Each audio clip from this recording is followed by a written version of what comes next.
Put on your helmets and buckle your chin straps for the wildest podcast held in the Steel City. Dubs and Chickenhawk will give you a taste of the past in fried jumbo. I think they're going to sign the guy from Green Bay. Yeah, I don't know. That's going to be interesting. Maybe he's around a year, but behind him, I don't know. They're saying they might try to grab Richardson. What are they trying to do with Richardson from Indianapolis? I don't see that. I don't see that either. Well, Tomlin had a quote one time that said something about he liked mobile quarterbacks, and everybody is running with that, and they keep trying to pin the most mobile quarterbacks in the world on him, Malik Willis. I mean, he let the most mobile quarterback in all football go to New York Jets just now.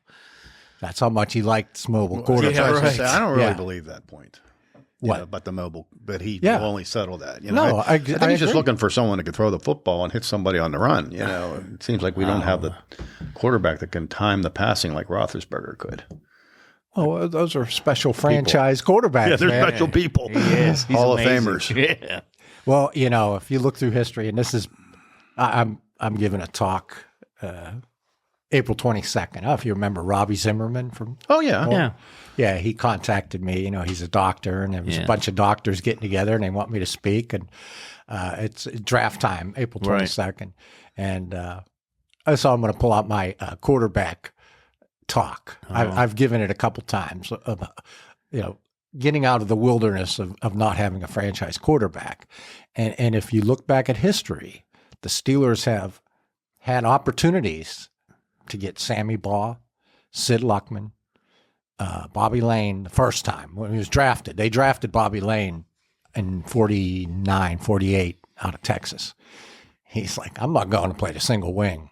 I learned how to play the T formation from Coach Hallis and the Bears under Sid Luckman. Wow. The Texas team and staff went and worked with the Bears on the T formation. And the AAFC was in competition with the NFL at the time. And Bobby Lane told the Steelers, you don't trade me. I'm going to the AAFC. What is an A? I've never even heard of it. That's where the Browns started. The 49ers started. It was a competing the AFC, league. Yeah, okay, yeah. No, okay. AAFC. It was AA. All-American Football Conference, I think it was called. Wow. Yeah, it was in the 40s. Did you know that, Dubs? No, I don't know anything about that. I didn't know that. Yeah, that's where the Cleveland Browns came from. Wow. Yeah, and they dominated the AAFC, and when they went into the NFL, they were in 6 straight NFL championship games. Oh, that's when they were hammering. Yeah, yeah. I just lost an uncle he grew up in that period, and he would always just say Jim Brown is the greatest human being. Well, I'm gonna get to Jim Brown, Bobby Lane in 48, John Unitas in 55, in 57. Cleveland wanted a kid from Alliance, Ohio, who went off to play. Hank Stram was the big recruiter, assistant coach at Purdue. And he recruited Lenny Dawson out of Alliance, Ohio. Wow. And Paul Brown knew of Lenny Dawson. And, he set all kind of records in the Big Ten. And the Big Ten was Ohio's football world, right? Yeah, right. He passed on Ohio State, went to Purdue, set all kind of records. And Paul Brown wanted him with the 6th pick of the draft. But he knew picking 5th was the Steelers. And Len Dawson told me this. I put him in my second book, a chapter of him. And he told me that Paul Brown contacted his high school coach, somebody at Massillon. Yeah, in Cleveland. Yeah, I don't think Lenny played at Massillon, but this was the Massillon coach that Paul Brown was trying to work through because he came from Massillon. Paul Brown did, and they got word to Lenny Dawson, tell everybody you're going to go to the Canadian Football League, so we can draft you. And he wouldn't. Lenny said I wouldn't, and the Steelers drafted him, and the Browns got stuck with a guy named Jim Brown. The Steelers eventually traded Len Dawson to the Browns. I was going to say, he went up there later. And then he went to Kansas City with Hank Stram and won a Super Bowl and went to the Hall of Fame. Yeah. Right. And then Bobby Lane came back in 58. They played so well down the stretch. Paul Brown said they're the best team in football, but they couldn't make the playoffs. They went 6-0-1 once Bobby Lane got them straightened out at a bar. And met at a bar, and he stood on the bar and gave him a talk. Oh boy! And everybody responded. And they were 6-0-1 down the stretch. Paul Brown said, "This is the best team in football." They couldn't make the playoffs. Johnny U won the game, the greatest NFL game, that overtime game. And, heard of that. So Buddy Parker kept trying to patch those holes with Bobby Lane. He traded all his draft picks, bereft of the 60s. You know, they traded all their picks of the 60s to fill that hole with Bobby Lane and reach what Paul Brown thought he saw in them, and they never did. And then he retired. They had no draft picks, and then they got Terry Bradshaw in 1970, right? And then Marino in 83, they could have had him, fell right in their laps, and they passed on him. And then they passed on Drew Brees in 2001. Yeah, Drew Brees. But I mean, he went 5th round, or what was he? No, he was like the first pick of the 2nd round. Oh, second round. Okay. Yeah, I mean, he was a record Brady setter fell. at Purdue. Brady was a 6th later, rounder. 6th round. Right. But see, the Steelers have no excuse for that one either, because they drafted a quarterback in the 5th round. Okay. T. Martin. No way. From Tennessee. Yeah. And Kevin Colbert worked for the Lions in the personnel department, and he was at Michigan every other week. He knew everything about who was the one of the coaches, a famous Lion coach. He kind of looked like a lion. I remember that sad face. I forget, but he told he went to Michigan after he was working for the Lions, and he told Kevin Colbert, Brady, one thing about him, he refuses to lose. Kevin goes, they're going to put that on my tombstone. He told me that for another book, On the Clock. Wow. That's funny. But anyway, my point is, the great quarterback will fall to them. Just patience. Yeah. Don't screw it up. You know, Lamar Jackson, they passed on him for Terrell Edmonds. And I was in that room when Mike Tomlin came in the media room to talk about the pick of Terrell Edmonds. And he sits down, and they turn the TV dial because we keep it up so we can hear who's being picked and what they're saying about all the draft picks. Right. And they turn it down, and he looks up, and I had kept my eye on who was being drafted. The Ravens traded back into the 1st round and took Lamar Jackson. And Tomlin had a look on his face like he really liked Lamar Jackson, and maybe he was talked out of him, or, you know, with Roethlisberger, that was 2017. Yeah. No, TJ was taken in 2017. This was 2018, the year before Roethlisberger blew out his arm. So he's getting up there in age. But you don't know, it's like the Rams right now with Stafford. Mm-hmm. You don't know whether to get your next quarterback now, or since you might only have 1 year left of Roethlisberger or Stafford, fill that one last empty hole and go for it. That's kind of where the Steelers are at right now, right? Well, that's where they were in 2018. Well, today they can draft that. They could draft that kid. What's his name? That down in Louisiana or Mississippi. What's his name? Jackson Dart. Jackson Dart. They could draft him now, or do they wait for Aaron Rodgers for I don't a year think it's the same. Yeah, you're talking about 41, 42-year-old quarterback. Yeah. If you see a quarterback you like, you better take him. Oh, well, I hope. Well, hope they listen to you. Well, back in 2018, I thought it was more important. Yeah. And, Lamar was a really good college player. Yeah, it's amazing. He wasn't just a running guy. I thought he had a pretty pass back then. But people deemed him just a runner. Yeah. But the look on Tomlin's face when he saw what Baltimore did. And I asked him, I said, see anything interesting up there? And he's like, oh, no. Terrell's a great ball player. And he goes on. And I went up. After he was done, I went up to get my tape recorder off the desk. Yeah. And the PR guy walked with him, and Tomlin, what happened there? How did they get back up? It was a concern. Yeah. He wanted to know the information. Wow. What happened there? And I wrote about it. I said, Tomlin had to look and talk later of somebody who thinks he's got a bad quarterback to deal with in the next 10 years. Wow. Not a bad quarterback, a badass quarterback. Yeah, right. Yeah, someone he didn't want to compete against. Yeah. Yeah, who would want that? Yeah, so that's the one I think they passed on. I know there's been people have talked about Jalen Hurts. They passed on him for Claypool. Mm-hmm.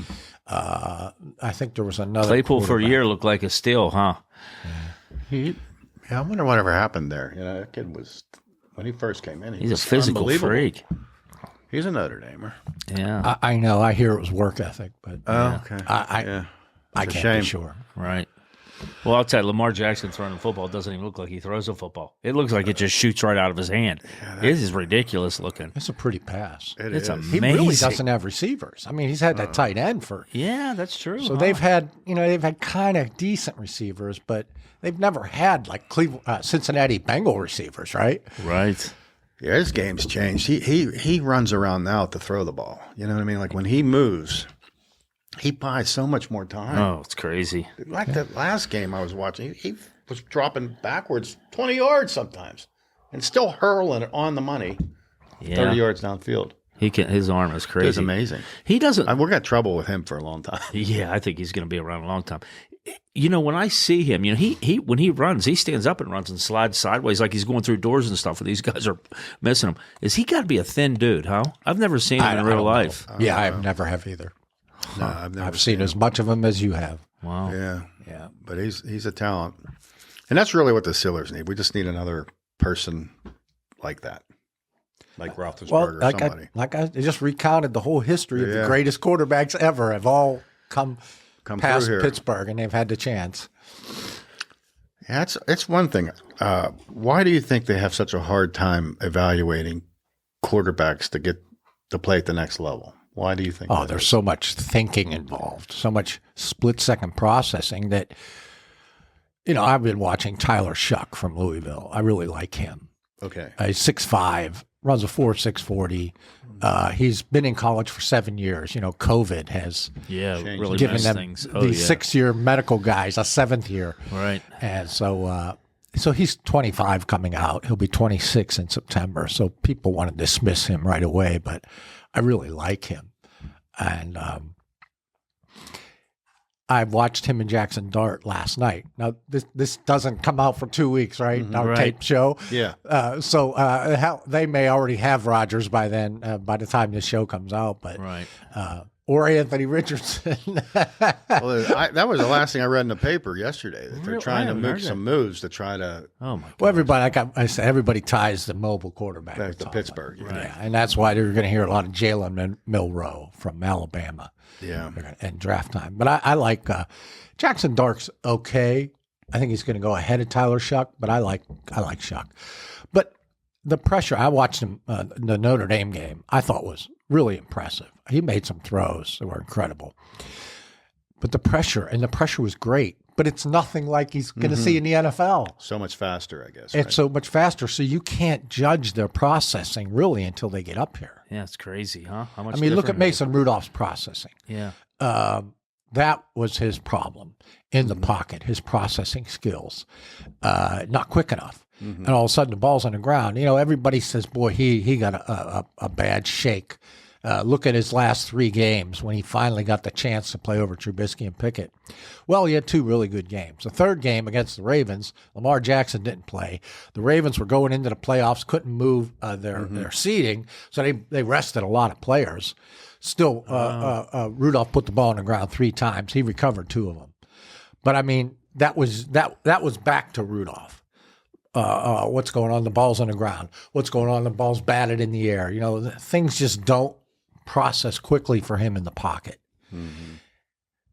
Decent backup, and possibly emergency fallback this year, right? If they don't get Rodgers. Is that what Pickett's problem was too? You think? Because we picked him first round from Pitt here, 3 years ago or something? I don't know. He's not the tallest guy. It's just small hands.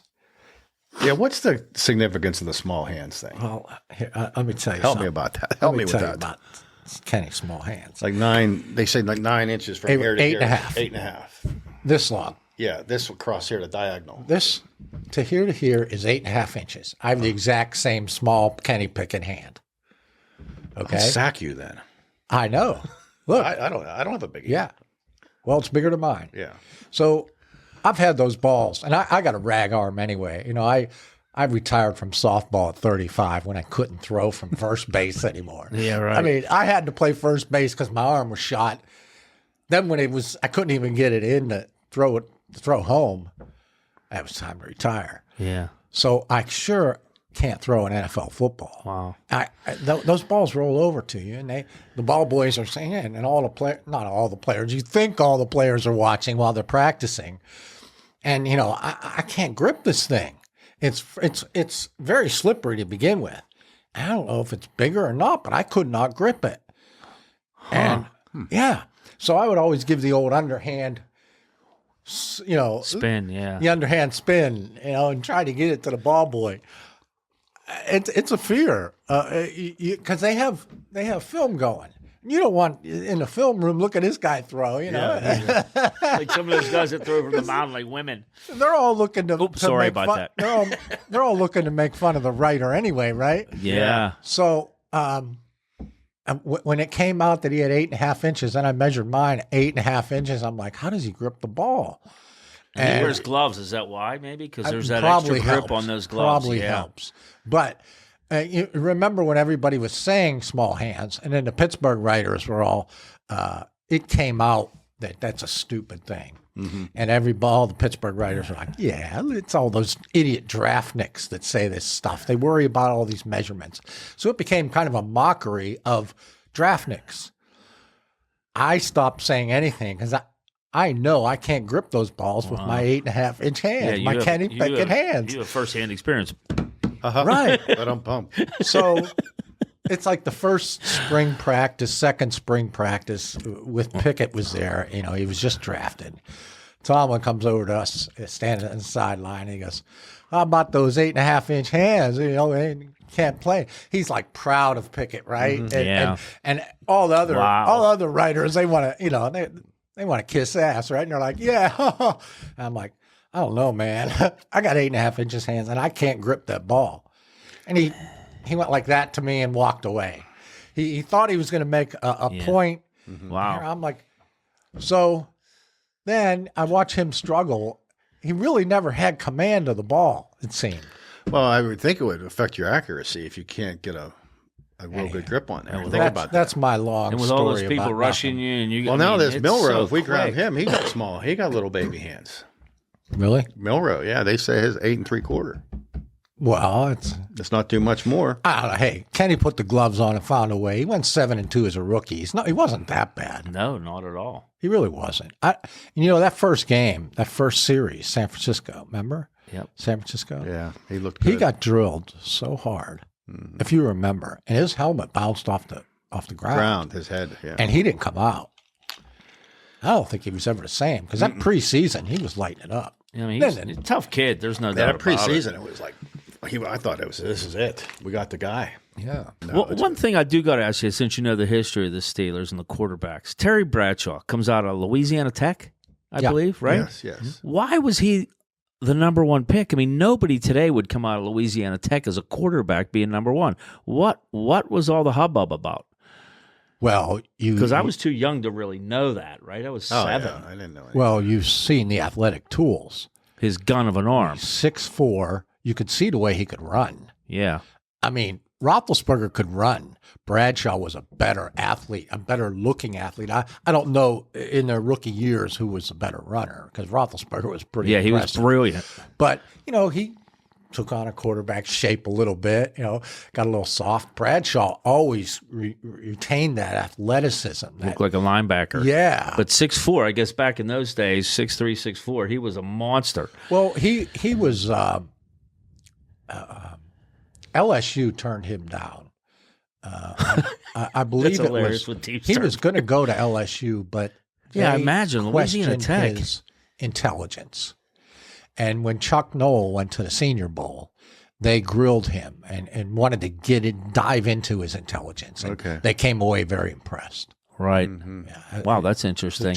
No, he's no dummy. I mean, to go where he's gone in entertainment and everything else, he's certainly not a dummy. He's just got a Southern personality maybe that people weren't used to. That's a good way to put it. That's a good way to put it. Yeah. I just wondered why Louisiana Tech was like, everybody's like, hoo-ah. I'm like, It would be hard to understand how they found them, because who did Louisiana Tech even play? I don't even know. Back in the day. Were they in? Well, was the SWAC or something? He played in the Senior Bowl, so someone found him.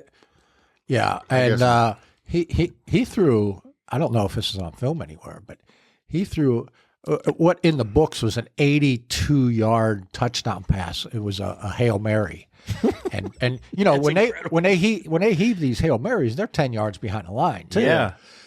Bradshaw said he caught it on the fly. So you're talking about a minimum 80-yard 80-yard heave. Now, he was also he smashed the national high school javelin record when he was growing up in Shreveport. So he was just a freak of an arm. Freak of an arm. And he hurt his shoulder, he hurt his elbow throwing the javelin. And he was going for the state title. So he continued to push on. And when I was reading this and rewriting it for my book on the clock, you couldn't help but wonder if that eventually led to his blown elbow in 82, 83. Yeah, 82. Well, I imagine it probably did, right? As we know, as we get older, those injuries when you're younger come back to haunt you a bit, right? Well, he didn't tell the Steelers that he knew a guy in Louisiana that could do the surgery. He just, in the off season, he had it done. Oh, part after he was drafted. Part of the reason the Steelers, no. This is when he hurt himself. In high school. Last year was 83. Yeah. And now just to review, I see what you're saying. who did they pass on in 83? Dan Marino. Dan Marino. And that was part of it. Wow. They didn't know that he had just undergone a tricky elbow surgery that he was done after the elbow surgery didn't take. They just thought they had Bradshaw coming back. They had Mark Malone was a number 1 pick in 80. They had Cliff Stout, who they liked more than Mark Malone. Yeah. And Chuck said, it starts with defense. That's how we did it with Joe Green first. So they drafted Gabe Rivera first. And Gabe Rivera was a talented player, if you guys remember. That was him. devastating what happened to him. That was a shame. Because he was making an immediate impact, that guy. I mean, he was a freak. He was.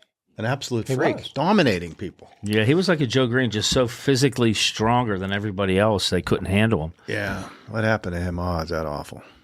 Yeah, that's Car wreck. terrible. But those are the reasons. But everybody wants to say, yeah, well, Marino, all the drug rumors when he was at Pitt. You know, Art Rooney Jr., who was the personnel director, he was the Kevin Colbert of the time. And he was 3 years later, 3 years later, fired by his brother.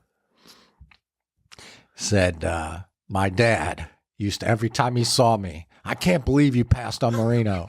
Oh, my gosh. No wonder he fired him, so he didn't have to hear that every day. Huh? Yeah, I think that's way worse than the passing on. You know, Colbert said the Brady thing, passing on him. Yeah, because that's a hard one. Have you ever seen footage of Brady at that combine? No, it was embarrassing. Knees. It's embarrassing. He was just didn't look like an athlete at all. No, he didn't. I never saw it. But he didn't. I mean, he had no tone on his body whatsoever. Oh, he didn't? None. He was None. a little bit whatsoever. chubby. But the thing was, they had this right scouting report. They had Colbert in Michigan every other week there. They had Brady's college coach telling him, you got to take this guy. He refuses to lose.